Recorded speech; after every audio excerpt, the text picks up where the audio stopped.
Okay, so bone diseases and disorders is the last thing we're talking about. We talked about joints, we talked about health, like bone health overall. Now on to bone diseases and disorders.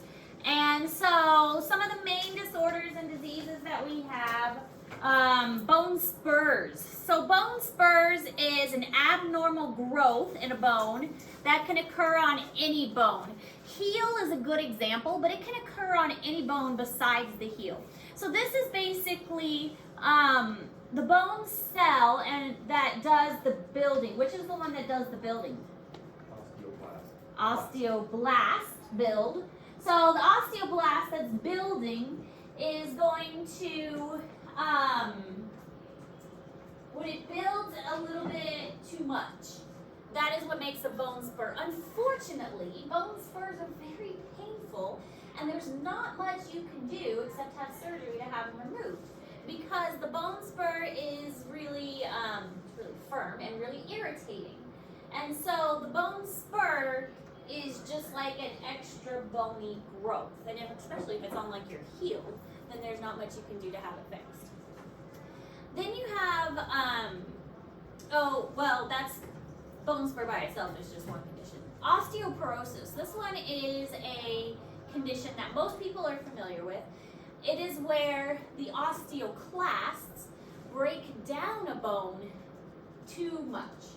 So bone spur is the osteoblast overreacting. Osteoporosis is the osteoclasts doing too much. And so this is going to make the bone really, really fragile, especially in the spongy bone. So this is going to make the bone very lightweight, more prone to breaking, very brittle, and it becomes very porous. Both men and women can get osteoporosis, and one of the best ways to prevent this is by taking a calcium supplement, but also by exercising. So combining these two together, the calcium supplement and exercising, is really going to help the process of osteoporosis not being as severe.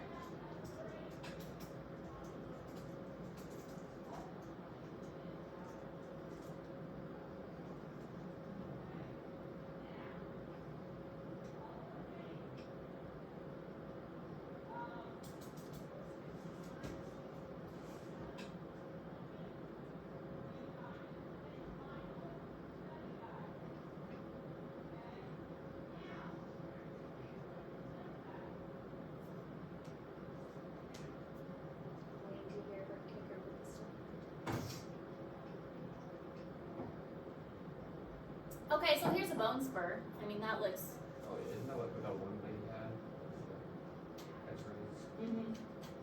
Yeah, so any kind of projection, and on the heel is a good example, but they can grow anywhere, and they're just really painful and irritating, but they can't really be healed unless they are surgically removed. What did it? Just grind it off or sand it off.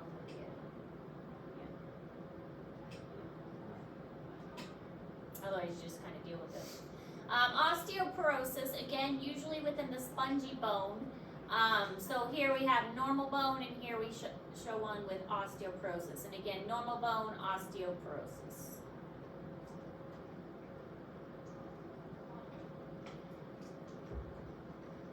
So osteoporosis means reduced density and mass, and it's caused by the osteoclast overreacting. Both the matrix and the mineral are both lost, and there are many things that can cause this: physical stress, malnutrition or lack of vitamin C, old age, postmenopausal lack of estrogen, and also a condition called Cushing's syndrome. So any of these conditions can cause the osteoporosis. Usually you see it a lot in elderly people, and the main concern with them is if they fall, they're like, oh, they broke a hip. The reason that hips are one of the most fragile is because they contain a high concentration of spongy tissue. And that spongy tissue is, again, one of the ones that are most impacted by osteoporosis.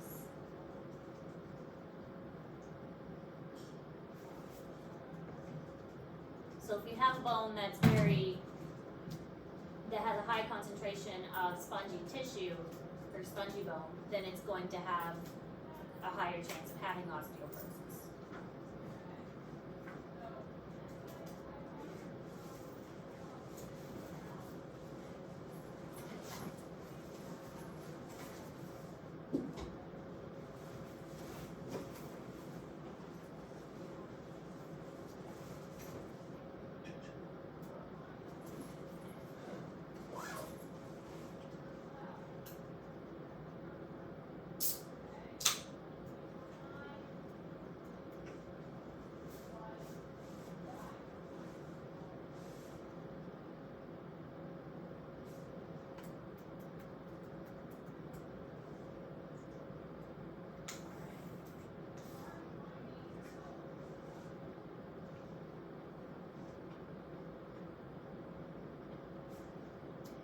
Okay, this shows over time, this is in Google Classroom, males versus females, that the total body calcium versus age. So as you can see, about 40 years old, and then it sharply declines after that, especially by the time you reach 60 is when you're going to see a very sharp decline in calcium levels. So usually by 30s or whatever, there's a higher increase, but females in general just have less calcium than males. So they're going to have be more likely to have osteoporosis. So complications of osteoporosis, incidence of fractures increases, distal forearms, distal means away from the body, vertebral bodies, so in the spine, this is why a lot of people will have their spine feels kind of humped when they're older because their vertebrae will have more fractures in it, and also the hips. So elderly people kind of have that hunched appearance because they get more fractures in their spine because of osteoporosis. It's usually the trabecular or the spongy bone that has this, that loses the bone mass faster. And you can try and prevent osteoporosis by higher calcium intake and exercise. Because again, the more you use the muscles, the more the bone's going to be impacted. Especially with the spongy bone, it's just a spongy bone. Yes, cortical is the compact bone.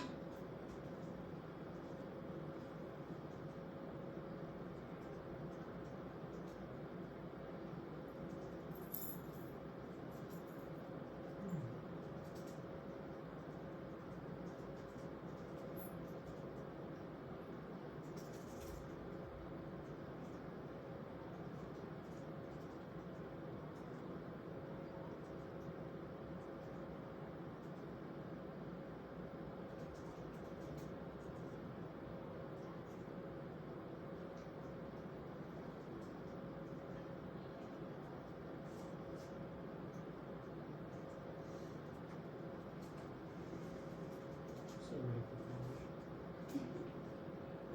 College is a lot more fun than high school. It really is. I love college.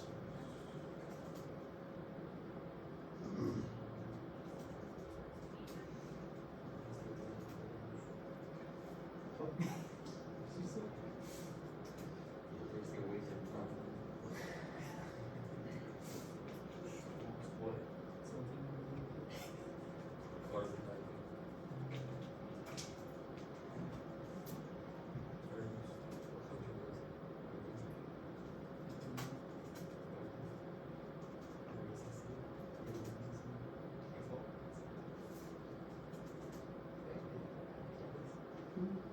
It's pretty I easy. don't think I was actually Kansas though.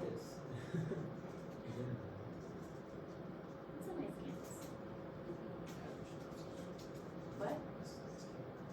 Say it again. Average? Average, They have yeah. brand new dorms for the baseball. Oh, really? Oh, that's in Mississippi. There's also there's one right next to it's like Christian College. Christian, Central Christian Union. It's like Central Christian thing over there, T2. It's in that like the Christian like conference. Oh, I think I know what you're talking They about. play other Christian schools.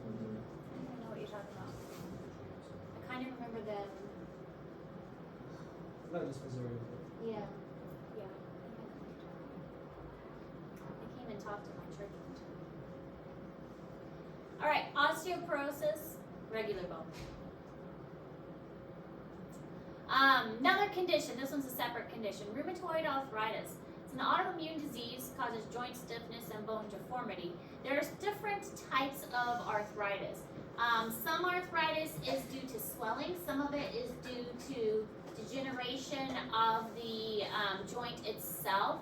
Some of it is bone on bone, like irritation.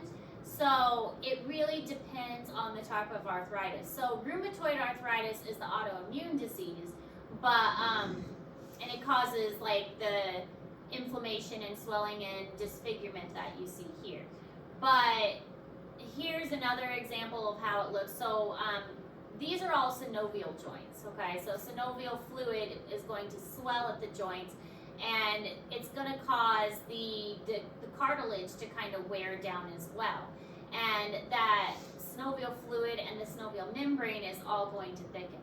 So the different kinds, this is in Google Classroom, you should know the different kinds, even though you don't, I mean, this isn't something you write down, it is in Google Classroom for you. And osteoarthritis and rheumatoid arthritis. Rheumatoid arthritis is not so much that the cartilage is gone, it's more of a swelling of the synovial membrane.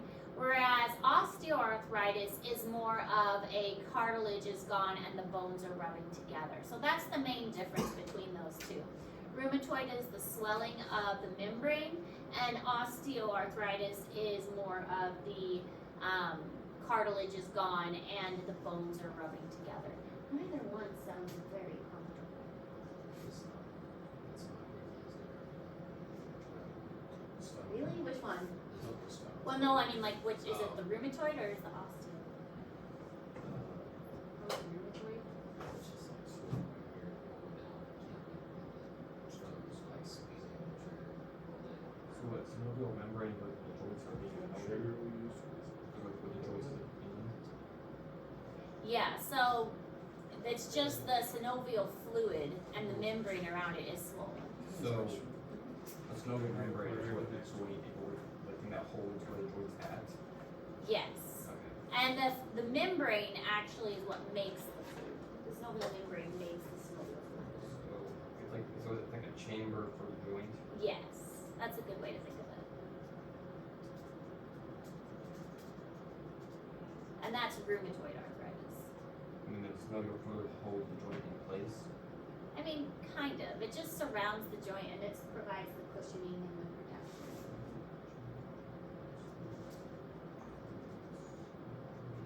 I'm trying to think. No, I was trying to think if I had like a written down part. But normally the joints have nice cartilage and some synovial fluid in between. You have synovial joint, you don't have to go synovial membrane or synovial fluid. Yeah.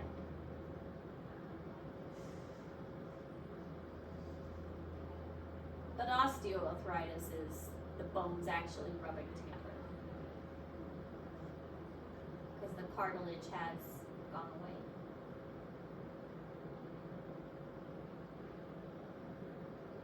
Alright, and then we have some conditions of the spine.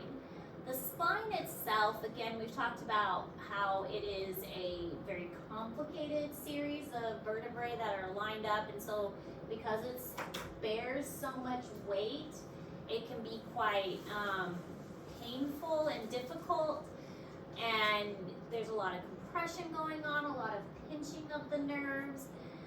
So there are some conditions that can develop from the spine. Scoliosis, I'm sure you've heard before. Lateral curve of the spine, basically this is kind of an S shape, and we'll look at a picture in a moment that explains that. But scoliosis is kind of an S shape. Kyphosis is a hunchback, so if you have kind of a hunchback shape, that's kyphosis. Lordosis is sway back in the lower region. I always think of lordosis because I found this little picture of this lord guy, and they always have like these little pot bellies, and so that's how I remember lordosis. They have like the lower part of the spine, the lumbar, pushes forward, and it makes them look like they have like a little pot belly.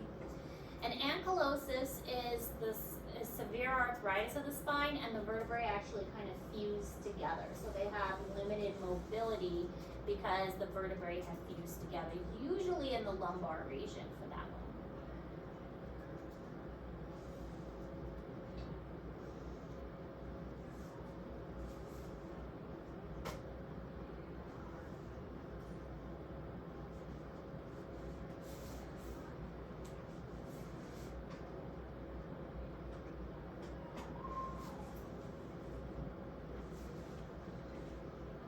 Why do people like say like use human blood and ask them why is it to like get arthritis? It's like most people have blood where is guys get arthritis from too much or so much.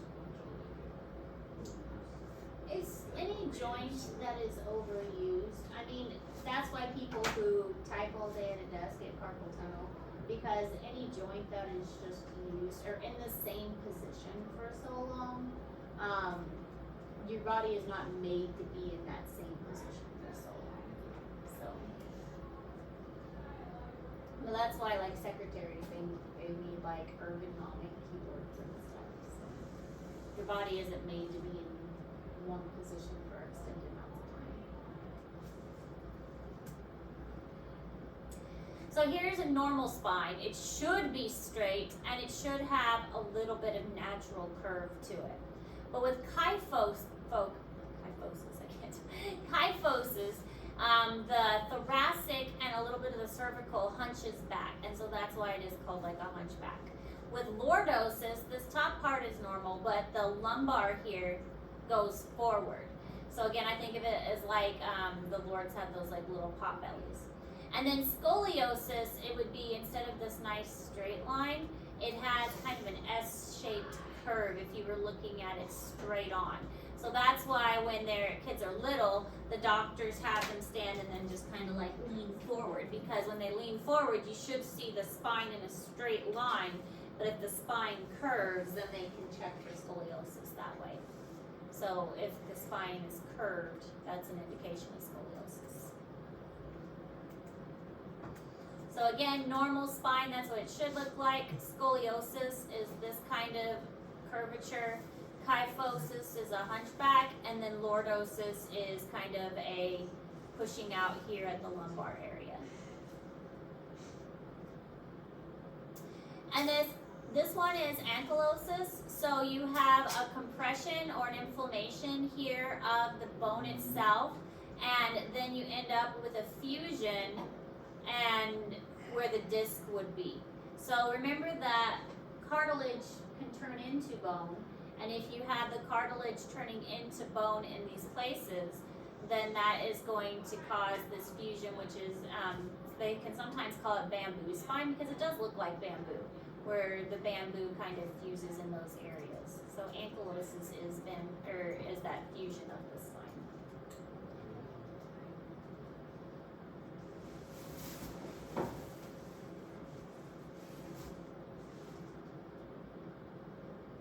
So, are we gonna need to know these for the test? Yes. Okay. Yeah. So, if you're gonna be, but it's just with the, what did you say, tighter? Well, they fuse together, and Are you, the yeah, are they, and the intervertebral disc goes away. yeah. Yeah. Okay. You lose mobility So what, the bone just and it grows together. grows together? Doesn't that hurt? Well, if it hurts so much as it just, you're not as flexible. I mean, I don't think it would hurt. I mean, maybe the inflammation part would. But once you get to this part, I don't think it would hurt. I didn't see it. Trinity was walking down the hall with Ellie in her back.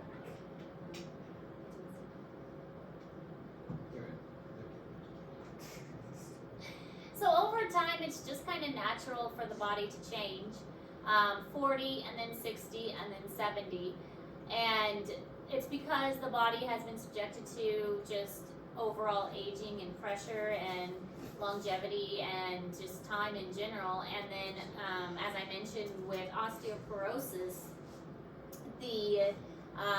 weighing of the bones and then the losing that density and that mass overall, then the bones are just going to weaken over time. So fractures of a bone, they're going to, bones heal really well. We already mentioned that before, about 4 to 6 weeks less if the child is very young. But 4 to 6 weeks, fractures of a bone is going to, when it breaks, all the periosteal and interosseous osteoblasts will be activated. So the periosteal is that outer membrane, the very outside of the bone. The very outside of the bone. And the osteoblasts are going to be activated as well. So all of this gets activated when the bone is broken. And a large number of new osteoblasts are formed. Osteoprogenitor cells. These are basically bone cells that don't really have a purpose yet. Anything that says stem cells. Stem cells are cells that don't have a purpose yet. Have we talked about stem cells? No, you talk about them, they said we're going to end up further later in the year. Yeah. Stem cells don't have a purpose yet. Stem cells are very much researched because there are a lot of interest in them and healing properties, but there are stem cells found throughout the body, a lot in the bone cells, but osteoprogenitor cells are a type of bone stem cells, and they're going to help make up the bone membrane. So right after a bone breaks, there's going to be a bulge in that area to try and help heal it, and that's why there's a lot of swelling when the bone breaks. And it's going to also form a clot because there's going to be bleeding because there are vessels in that area as well. And it's going to form a kind of a matrix, and this is called a callus. So it's going to try and join those bones back together. Now, as you know, if you do not set the bone properly, your bone can actually grow back together improperly. So you want to make sure that if you have a broken bone, that it is going to be set properly before it heals incorrectly.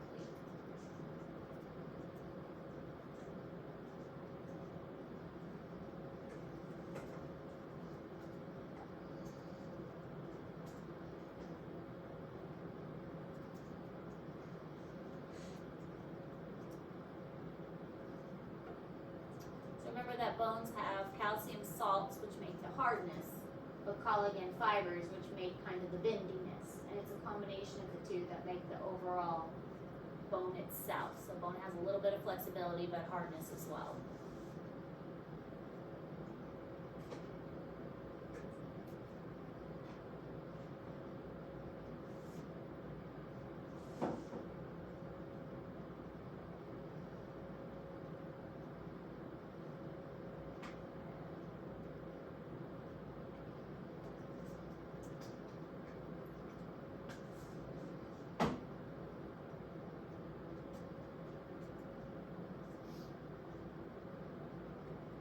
Get more out of what's supposed to do that sound quite nice when you come in That's up to you. That's what I'm talking about. I said, Alita, for like the voice to thing. You like have it on, how this is the bird talking. Well, they are recorded, so you can always go back and pause and write them down later. Yeah, but we get so like off topic though. That's the thing. It's just like what are we talking about right now? Talking about bone fracture. Just we just get off topic. So we were talking about It's half the fun though when I'm some physiology. The off topics. off topics.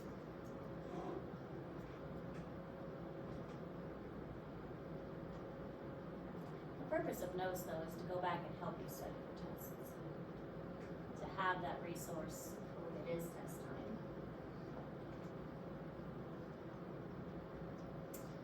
Alright, so a fracture is a break in a bone. You have closed fractures or compound fractures. Closed are simple or open or compound. So the closed fractures are, it means it hasn't broken the skin. So it is still, it's broken, but it's under the skin. It's not like poking out and visible. A compound fracture means you can see it. It is outside of the skin and the bone is sticking out. That's not good, because if it is actually outside and the bone is sticking out of your leg or your arm, that's not good. That's a risk. That's a very high risk of infection. If you have a bone sticking out, then there is a good chance that bacterias and other things that aren't supposed to be in there, debris and dirt, can get into things that's not supposed to. I saw a Twitter video the other day. This guy was like trying to do a skateboard trick down a flight of step of some stairs. I already don't like this. And his ankle went like this, and the bone was like right on the edge of the skin, like you could see it, and it was like bleeding and stuff. Ugh. There's some weird stuff on there. Twitter just, yeah. Twitter's just like Yeah. got some wild stuff on it. Never got into Twitter. I wish I was never allowed social media. I bet if I didn't have social media, my grades would be better. Oh yeah. Get a phone. If I did it with phone, I would be freaking out of it. You got it. It made like with like Snapchat, Instagram, TikTok. It's so consuming for no reason. They do it on purpose. Oh yeah. Money. Let's think you started. You can't do that. It's like gambling. It isn't really. Sort of. You The just thing get- I do the most on my device, because I love my device, is read though. Read. Or you just scroll I think it's different for people, like older people, because Yeah. they didn't grow, like, I wasn't on my like, phone or like iPad when I was a kid that much. Like Well, my Snapchat. kids are on it all the time. And see, that's bad because I feel like it's bad, but It just consumes you for some reason. yeah. You just get like, I don't know. Like growing up, I was barely ever on it. Like I could just live outside. I wish my kids would go outside. But like, I don't know. I should just delete all my social media. We do make sure the kids go outside. But honestly, it's like my husband and I are so busy that sometimes it's easier to just say, we're planning to do that so that we can get stuff done. Maybe that makes me a terrible parent. But No. Just enough. Oh, See it? your story? Yeah. It was on Facebook. I think that they deleted it. Which one? On Oh. they think that they deleted the picture. That's. Yeah, you put it on your story. alright, so if there is a break, the doctors will need to fix it. They can do what's called a closed reduction, which is the bones are manually coaxed back into place so they can like move it with their hand. Or they can do an open reduction, which is a surgery, where they will put it into place with pins and wires and plates and things like that during surgery. That would be, the open reduction is more severe, obviously, like if you really, really broke something and it needs to be held into place. A closed reduction is if it was just like a little break and they just need to like rotate it and, you know, move it back. I mean, neither one's gonna be much fun.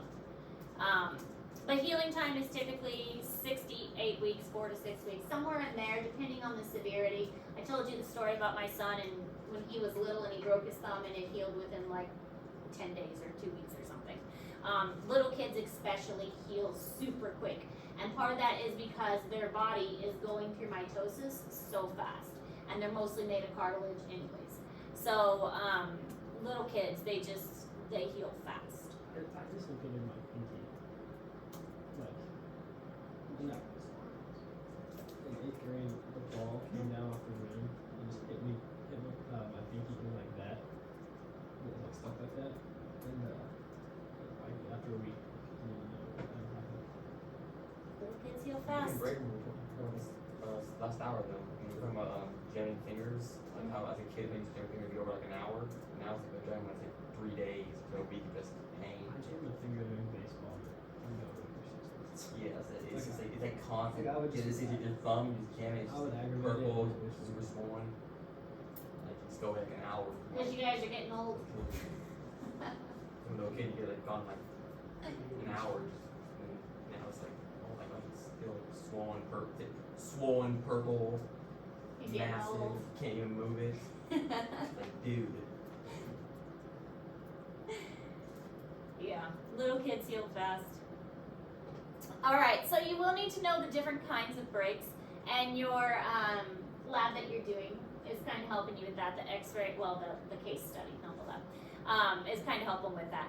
But you will need to know the different kinds of break for your test. Green stick, the reason it's called a green stick is when you try and break a stick that is green, you can't break it all the way because it's like you still have a little bit of a bark that's stuck there.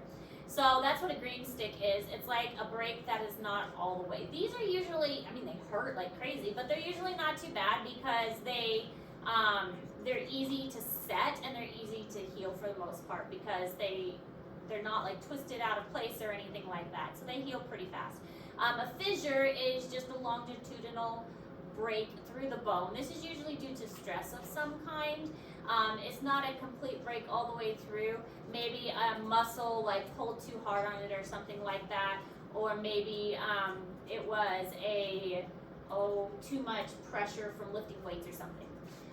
Comminuted fracture is it's fragmented. You just shattered the bone. This is going to take surgery to repair. There's no way you're going to get this back together without some kind of surgery to put everything back into the right places. And then this is all in Google Classroom.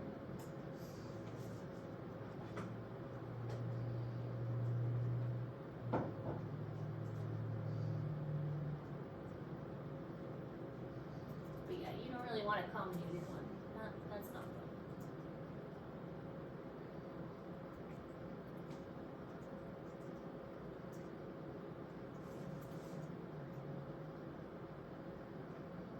You guys broken bones before? No? Stress fracture.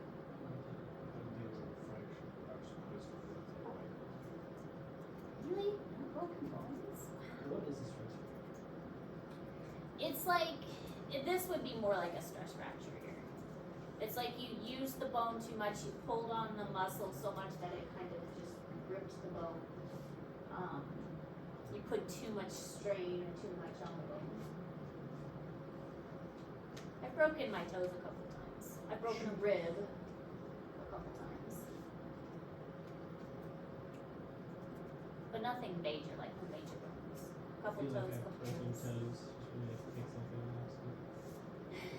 One time I broke a toe hiding the elf at Christmas time because it was dark and I couldn't see and I tripped over something.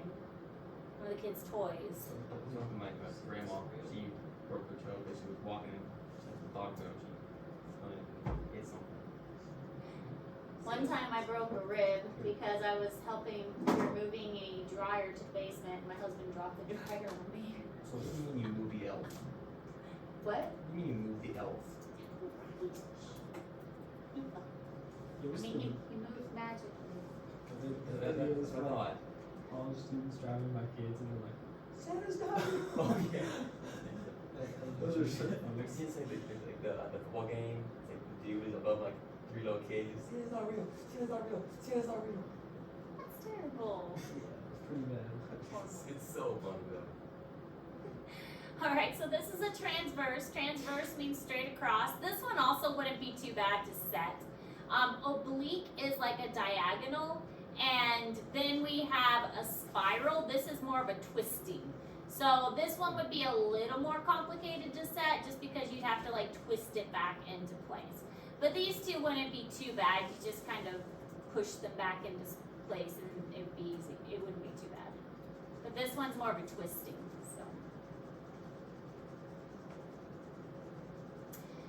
This is going back to that x-ray that we are doing that case study. So here you can see the fracture here on, this would be a foot on the tarsal, and so, or the phalanges tarsal, and you can see the fracture there as well, indicating by the A arrow. lot. Some of those normal pretty good for kids and practice them themselves. Mhm. Like one of the normal ones, I thought, hey, that looks like a one right there. But It takes a while to get practice to know what you're looking some of them for. are like Okay, that one's like I saw the bones for that probably shouldn't be there, but then like some of them, like the normal ones, like that looks like one right there. Like I was like, oh, right in the middle right there. That was pretty cool one too.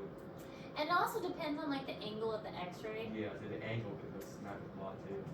Like my son, he broke his ankle jumping on the trampoline, and when we went to the emergency room, at first we thought he was just faking, but he screamed for like 2 hours and was like, "Fine, we'll take you to the emergency room."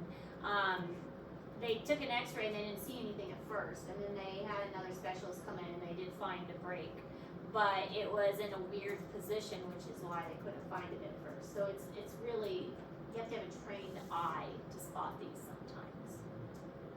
It takes practice. Yes.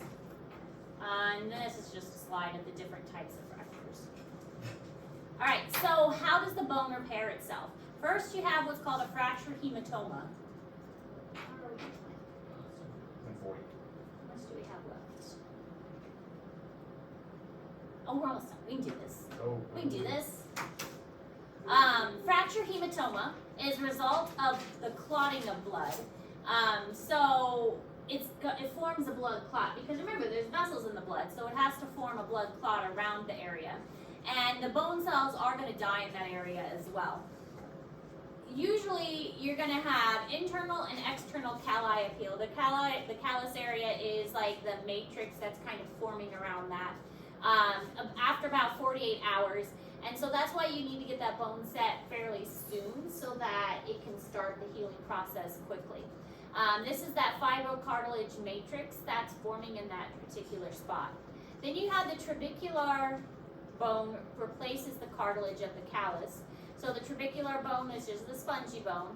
This happens after several weeks. So you're getting some spongy bone that's replacing the cartilage that originally formed. And then you do have some remodeling, but this remodeling is going to take that extra time, that 4 to 8 weeks, in order to get the bone into its final position.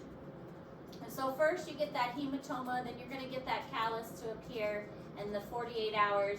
Then you're going to get spongy bone to fill in that spot, and then the remodeling is slowly going to take place after that. So it's really kind of a longer process, but I mean, ultimately, bone does a pretty good job of healing itself, much better than other things like nervous tissue and cardiac tissue.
So if I'm looking here, 4th hours of charge. Nobody should bother you. I need to try. I need to use your charge too. Anything else? I put it on my bag. I heard my throat.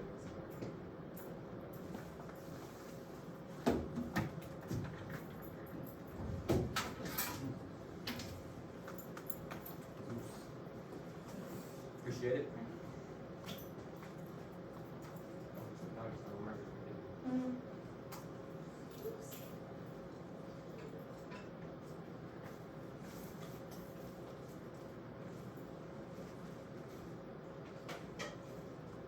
Already.